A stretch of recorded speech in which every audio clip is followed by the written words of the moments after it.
Assalamualaikum warahmatullahi wabarakatuh. Perkenalkan, nama saya Dawa Fadila Susanto dari kelas 10-9, nomor absen 10. Ingin membacakan biografi dari B.J. Habibie, juga untuk memenuhi pengayaan bahasa Indonesia.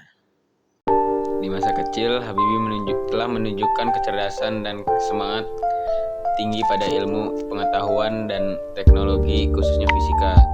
Selama 6 bulan ia kuliah di Teknik Mesin Institut Teknologi Bandung ITB dan dilanjutkan ke Rheinland Westfalisch Technische Hochschule Jerman pada 1955 dengan dibiayai oleh ibunya R.A. Tuti Marini Puspowardoyo. Habibie muda menghabiskan 10 tahun untuk menyelesaikan studi S1 hingga S3 di Aachen, Jerman. Pak Habibie melanjutkan program doktoral setelah menikahi teman SMA-nya, Ibu Hasri Ainun Besari, pada tahun 1962. Bersama dengan istrinya tinggal di Jerman. Habibie harus bekerja untuk membiayai kuliah sekaligus membiayai rumah tangganya. Habibie mendalami bidang desain dan konstruksi pesawat terbang. Tahun 1965 Habibie menyelesaikan studi S3-nya dan mendapat gelar Doktor Ingenieur atau Dokter Teknik dengan indeks prestasi summa cum laude. Pendidikan. Habibie belajar tentang keilmuan teknik mesin di Fakultas Teknik Universitas Indonesia Bandung, sekarang Institut Teknologi Bandung, pada tahun 1954.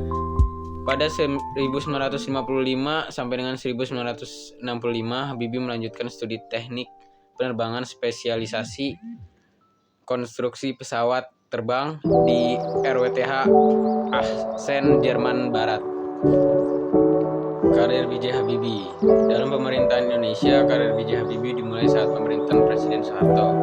Ia diminta kembali dari Jerman lalu menjabat sebagai Menteri Negara Riset dan Teknologi sejak tahun 1998 sampai 1998. Saat krisis 1998, Soeharto mundur dan menetapkan B.J. Habibie sebagai Presiden ketiga dari 1 Mei 1998 sampai dengan 20 Oktober 1999. Habibie menjabat sebagai Wakil Presiden ke-7 sejak 14 Maret 1998 hingga 21 Mei 1998 dalam Kabinet Pembangunan 7 di bawah Soeharto. Sebelum pulang ke Indonesia, Habibie telah lebih dulu berkarir di Jerman. Diketahui sang mantan presiden tersebut sempat bekerja di berbagai perusahaan penerbangan dan konstruksi pesawat di Jerman.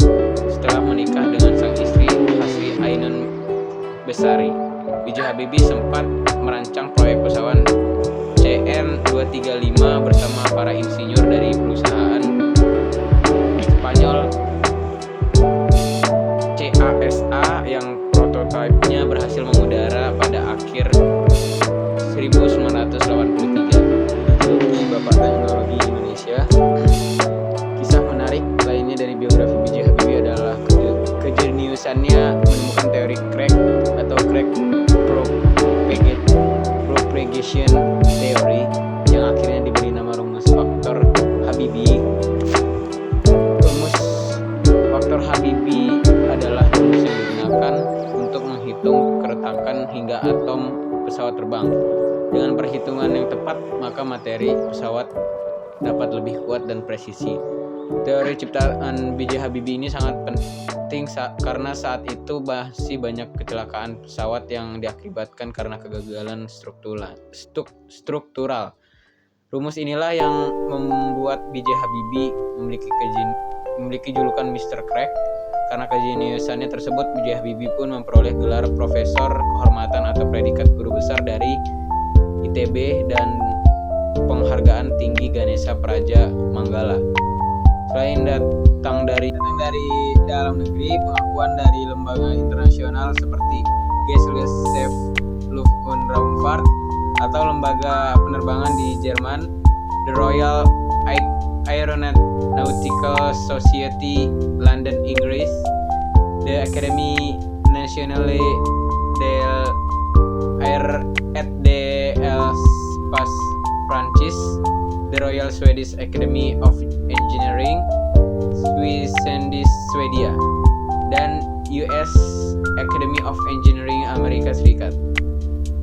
Bahkan B.J. Habibie pernah mendapat penghargaan bergengsi yang hampir setara dengan penghargaan hadiah Nobel, yakni Edward Warner Award dan Award von Karman. Sosok revolusioner ini banyak dikagumi orang. Bahkan jika B.J. Habibie berkunjung ke Jerman, dia tidak pernah luput dari pemberitaan. Pada era pemerintahannya yang singkat, ia berhasil memberikan landasan kokoh bagi Indonesia. Pada eranya dilahirkan UU Anti Monopoli atau UU Persaingan Sehat, perubahan UU Partai Politik, dan yang paling penting adalah UU Otonomi Daerah. Melalui penerapan UU Otonomi Daerah inilah gejolak disintegrasi yang diwarisi sejak era Orde Baru berhasil diredam dan akhirnya dituntaskan di era Presiden Susilo Bambang Yudhoyono.